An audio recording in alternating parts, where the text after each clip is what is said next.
Good evening and welcome to the Ultimate Fertility Guide. I'm Natalie Silverman, host of the Fertility Podcast, and this is a series of conversations that I'm having with people who have joined the ultimatefertilityguide.com, which is a brand new directory where I'm trying to bring all areas of the fertility industry into one place for you to kind of navigate your way through the next steps. And because of my work with the Fertility Podcast, where I'm constantly speaking to fascinating experts doing all sorts of things to help you on your journey, I wanted to make it more interactive and I wanted to encourage you to be able to ask questions. So that's when the Ultimate Fertility Guide was kind of created. It's a listing site, and then I'm interviewing here on Facebook all the different members, giving you a chance to ask them questions. So it's a really busy week in the fertility world. We are speaking at the end of July. I've been back and forth to London to celebrate the 40th anniversary of Louise Brown, which is remarkable. And the more we talk about fertility and IVF and where we're all at, the more I learn and the more people I want to speak to. So I'm now going to welcome my guest for this evening to talk about what she thinks about the anniversary and also the work that her organisation is doing. Her name's Gail Sexton Anderson, as you can see. Gail, welcome to the live stream. Thank you, Natalie. I'm just thrilled to be here. Well, And I'm excited about Louise Brown's birthday and the 40th anniversary of IVF as well.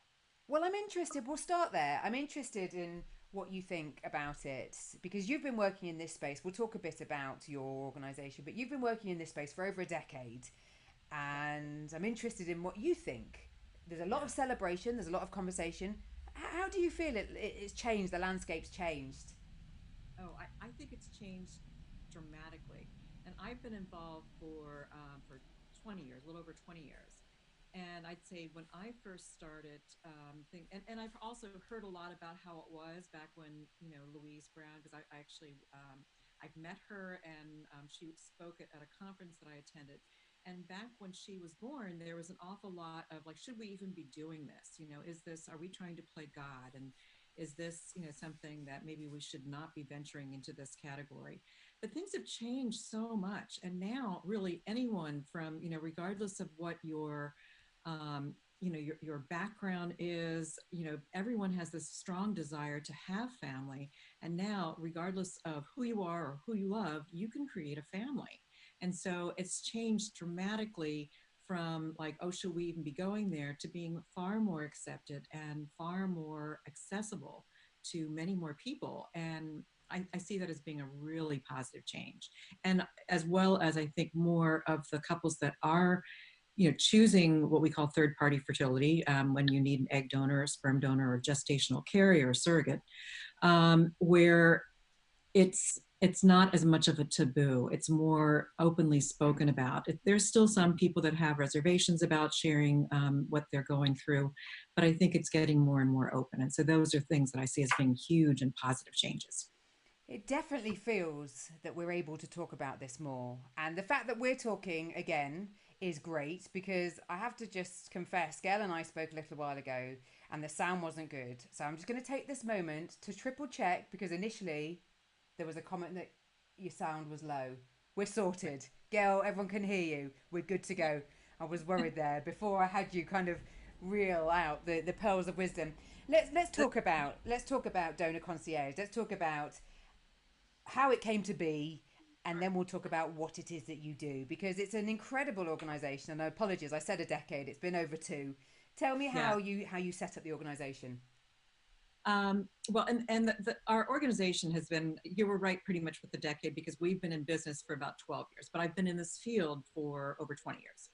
And, how I got into all of this is my background is psychology and counseling psychology. And in the very early years of me being involved in this field, I was working within agencies.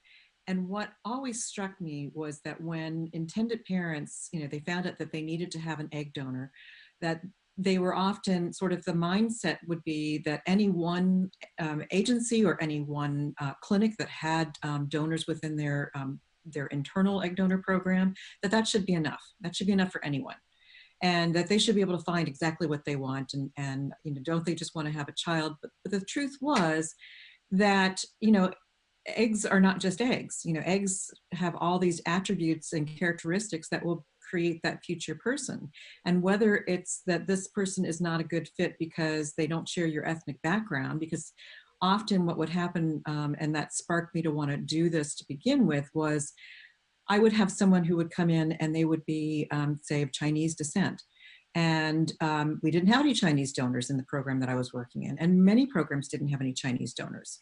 And so that intended parent would be told, oh, well, we have this nice Hispanic young woman. She has dark hair and dark eyes. Isn't that just the same? Would say the Caucasian person. and you know, for that Chinese woman, that was just breaking her heart one more time. And I just felt like that wasn't right to have her have to make, I mean, and for many women, it would be like, I can't do this, because that would be just too far gone from my own dream of having a family. Of course, she still wanted to have children, but she would like to look like, you know, her children had some relationship to her. So that's where I thought there has to be a better way for people to find someone that they can really relate to. And relating doesn't always mean just finding someone who matches your ethnic background and what you look like. It also often means a lot of other things that are going to be important to that individual. It could be what, you know, what they look like. It could be their educational background, because if that's what your family tribe is, that you're all highly educated, then you're probably going to relate more to someone else who sort of fits into that. It could be, you know, it could be so many different things, because it depends on the individual and what they really relate to in terms of what makes characteristics that are very much, they say, I can like this person. That's the most important thing. Being able to say, I like this person, and now I can let go of the fact that it's not me, and I can move forward and create my family. So, Because one of the things that I've been talking a lot about is the emotional support for people who are going through fertility struggles. And when they come to you, they've probably been through a fair amount of mhm, of right, turmoil already, so they're emotionally vulnerable, and then this next stage, which they're needing to work out, is huge. So the fact that you have that empathy, and the fact that it was lacking, frustratingly, which is how your organisations come to be, is so vital for people to get their head around the acceptance that this is going to be their route to parenthood, isn't it? right, right. Yeah, and I think that, and I think there's still sometimes a struggle in terms of, you know, say what, you know, the medical community may say and what you feel and are comfortable with. And it is because it's a huge psychological and emotional decision to make. And you know, feeling like there's someone there that can kind of help you with that, because you're never going to find someone who's going to be, you know, your doppelganger, that looks exactly like you or looks just like your sister or that sort of thing. But to be able to find someone that you can feel good about, then that's what makes the difference, is feeling like, you know, okay, I found someone that, and I like who she seems to be. She's not just like me, and we don't choose our friends because they're just like us in a similar way. But because this is a decision that you know, there's no turning back once you make this decision. You know, it's sort of like you think of that when you get married, that, you know, oh, I will be with this person forever. People get divorced all the time. You don't divorce your children. You know, you are always going to be in that relationship. So you want to have as much peace of mind as possible before you make that leap. And that's what I found, that it was hard for people to feel that way, because it's a very slow evolution of getting your heart where your head may be. So. And I had a really interesting conversation with a lady whose story I'm going to be sharing soon as a podcast, who has a donor, her child is from a donor, an egg donor, and Mhm. she was worried about the conversations where people would say that her child looked like her and how that would make her feel. And I know that she's done kind of her own, I suppose, or she's had therapy to work through those kind of conversations. Right. And I've seen pictures of her little girl, and you know she does look like her. But I suppose if that's you, it's understanding how that's going to make you feel, which I'm assuming is part of the conversations that you're having with people. Is those kind of emotional wobbles that you're going to have. So what I would say is that one, I got this really great response from, I was working with a couple who they had one child and they had to work with a sperm donor to have that child. Now things had progressed so that they could do, ICSI, which we won't go into explanation of that, but basically inserting the sperm right into the egg. And so they were going to be able to use his sperm, but at this point they could no longer use the wife's eggs. So, and the husband was saying that when he hears from someone, oh, your son or daughter, whatever, looks just like you, he'd say, what a wonderful coincidence. And so he had a very great, attitude Yeah. about that. But, when it comes to, women, if you are able to carry, I do think that there are still a fair number of issues when it comes to the epigenetics of the fact that you are carrying. And we don't know exactly how epigenetics, the fact that you're carrying, your body's nurturing that baby inside of you. We don't know all the details of exactly what little switches get flipped on and which get flipped off. But what I do know is that I've seen a number of children who were born, through donor egg, that they actually have their mother's eyes. When I see their mother's eyes, the woman that, is raising them, so it's not necessarily the donor. I've seen it that they have the donor's eyes too, but there are various things that do seem to come up. I had one of my clients who, when she gave birth to her daughter, she said her daughter looked just like she did in her baby pictures, and even had a birthmark on her little bottom, Wow. same that the mother did. And she wrote this lovely little blog, which is on my site, of, it's not just the seeds, but it's the soil. And I still get chills when I even say that, just because I just thought it was such a wonderful way to put it. And at the time, I didn't know as much about, sort of the epigenetics. Not that I know a lot more now, but, it just, I just think that there's so much that goes into who this child's going to be. Well, I'll make sure that you get to see where you can find girls' blogs. I'm going to be talking about it in a little bit, because there's lots of interesting content there. Let's just talk a bit more about Donor Concierge and about your databases, because you've got quite extensive databases, don't you, for the donors? We work with over 80 different agencies all across the United States. And so that we can help any intended parent feel like they've done their due diligence. Because that's what I think, that so often it will take people a very, very long time to make a decision and find a donor. Part of that is that emotional, getting to the point where you are comfortable. But part of it is always thinking that around the corner there's going to be someone else, a new person, that will be the perfect person. But with the search that we do, because we can do it and we can do it very efficiently, you can see much more quickly and easily who's out there and who are the possibilities, and feel like you have done your due diligence. Because what I always share with any couple that I'm working with, or individual, is that once we've gone through all those databases, the reason I can say you have done your due diligence is because donor databases do not change dramatically over a 3, 6, or even a 12-month period quite often.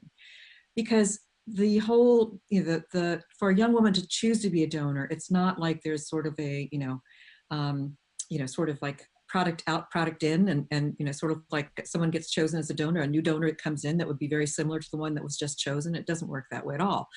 If it did, it would be so much easier. But it's more a case of, people get chosen, and then new people that might meet anyone's specific characteristics, they just trickle in very slowly. So once we've done a search, you really have seen the possibilities.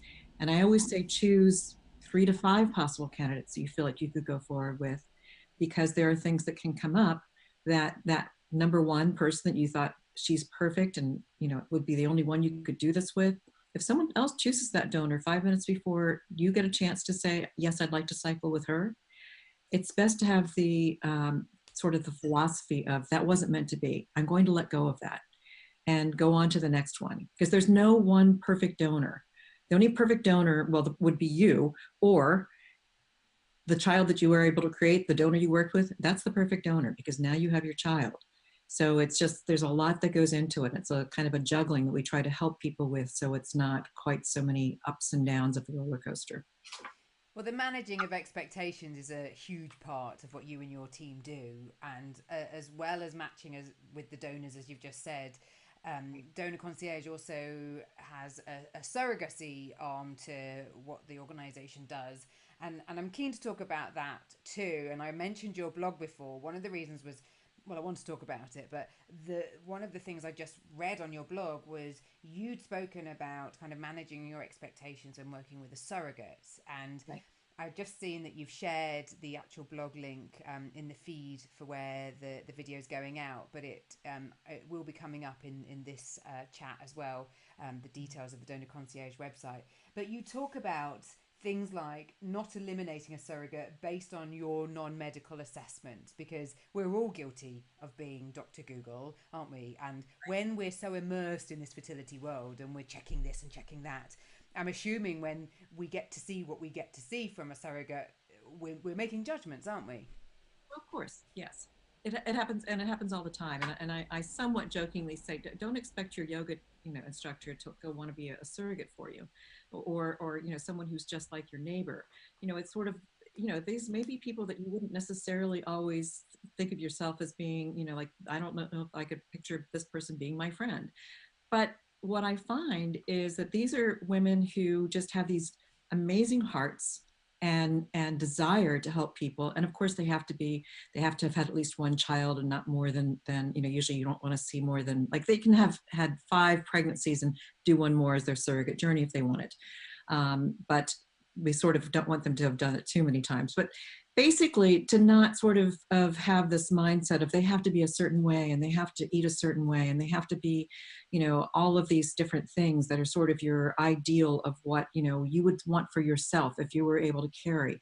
I think you have to let go of some of that, and just, you want to make sure that they meet what your doctor has said is important, that that they are, that they are in a supportive relationship. I don't care whether they're married or not married, long as they're supportive and they are responsible young women, and that they've had easy pregnancies, easy deliveries, not too many C-sections. We don't like to see more than 2 C-sections. Um, but as I said, sort of not like, I want someone who meditates every day, and I want her to eat, only organic. And it's like, not that if you want her to do those things, well, one, she probably can't do that, meditate every day. She's got young children. but but if you want her to eat organic, you're going to have to supplement her food allowance, because that's not probably something that this young mother, can afford to do. She's been, and she's had children, and they're doing fine, and so you have to trust her. You have to trust a lot of things, and you want to have good communication with her, but you can't micromanage her, and you need to kind of look at that overall person. Well, do go and look at the blog that Gail's written, because we haven't really got time to talk about all of it because I want to get some of your questions. But you do make the point in it about don't fixate on finding a repeat surrogate. Just explain more on that. Sure. Repeat surrogate is something that people often think, oh, well, if they're a repeat surrogate, then of course they'll know what they're doing, and they don't have any problems with, releasing the child. These are women who have been psychologically screened. These are women that already have children. They are not looking to build their family. If they wanted to build their family, they could do it without your help. So it's more a case of, they have good hearts and they're wanting to help someone else. Having a repeat surrogate will always cost you more money. And yes, you do have the benefit that if she has done it before, and if you can find a repeat surrogate, that's wonderful. But just keep in mind that you may be passing by an awful lot of young women who would be wonderful surrogates, because women also dream about their surrogate journey too, and being able to help someone. And so they tend to be just very eager to please. They follow directions. They're very, kind, thoughtful, caring individuals. And a repeat surrogate, it could be a mixed bag. You could have had, like, their first intended parent could have just spoiled them to pieces. And then they may be always like, well, my last parents did this, and you're not doing that. And you could always feel a little bit like, less than or something, but so it's not necessarily having a repeat surrogate, that could be fine, but don't focus on that. I wonder if there's a question on this that you can't answer. I doubt it. And I know you've got FAQs on the site too, but I'm going to move on to questions. If you've just joined us, welcome to a live stream. I'm Natalie from the Fertility Podcast, and I'm joined with Gail Sexton Anderson, who's part of the Ultimate Fertility Guide, which is the fertility directory bringing all different aspects of your fertility journey ultimately into one place. I'm trying to get all different parts of the industry into a guide so you can kind of navigate your way through. Gail, Carla says, do you have donors from ethnic backgrounds? And I know we touched on this at the start, so if you wouldn't mind just explaining a bit about that. Yes, absolutely. So we do. And when I say we do, I don't have any donors myself, but because we work with over 80 different agencies and we have permitted access, in other words, the agencies are happy to work with us. They allow us to access their donor databases so that we can look through them and help our clients find people. So we've been able to help them find people from a whole variety of different backgrounds. Asian, Chinese, Japanese, Korean, Filipino, Middle Eastern, African backgrounds, basically you name it, and you'll probably be able to find someone out there. There's certain groups that are going to be far fewer. Oddly enough, one of the hardest groups to find is Greek. Maybe it's because it's a small island and there's not as many people in it, much more traditional in terms of the family, that can be a hard one to find. But not that there are none, it just can be a little bit harder. So yes, definitely you can find people from a variety of different backgrounds. They're not all in any one agency though. But the reason we can find them is because we can find there's one here, there's two there, and pull those together for the future parents so that they can then say, okay, here are the possibilities of someone who does have, say, Greek ancestry or Chinese ancestry, and then they can make that decision from there as to who would be the best fit for them. So fascinating. I mean, all the things that you've got to kind of get your head around when you're on this journey, which is why I know that you and your team are literally hand holding along the way, aren't you? We are. We're very, very hands-on. We're far more than a search service. We are holding our clients' hands, solving problems as they come up along the way, because we have because we not only get to see the insides of many different agencies, we get to see the insides of many different clinics. And we work very closely with attorneys. So sort of like what you're doing with the Ultimate Fertility Guide, I sometimes say we're like a general contractor because we're trying to pull all of these parts together to help our intended parents to know what they need and to introduce them to the services that they need. And as I said, to solve problems along the way so that things go more smoothly than they would if they were on their own and having to solve those problems. Now, Tony has said, we were due to work with a UK surrogate. The relationship's broken down, so we're pretty nervous about trying again, but wanted to know more about the US services available. What would be our first step? Because I suppose it's a harsh reality that it's not a given that even if you find a surrogate, it's going to be the ultimate journey that you want. That's the ideal. Relationships, for whatever reason, can break down. We're talking about human beings at the end of the day, aren't we? So, Yeah. what would be a first step for a couple in the UK or wanting to start that conversation, with you? I would say the first step, and let me first explain what we do that is a little bit different than what I call sort of traditional agencies. And we work with about 40 different surrogacy programs across the country. So traditional surrogacy programs are programs where you sign up with that agency, and then you just wait until they find someone who will be a fit for you. I find that frustrating because then that you don't have as many possibilities, and it takes much longer to get matched with a surrogate.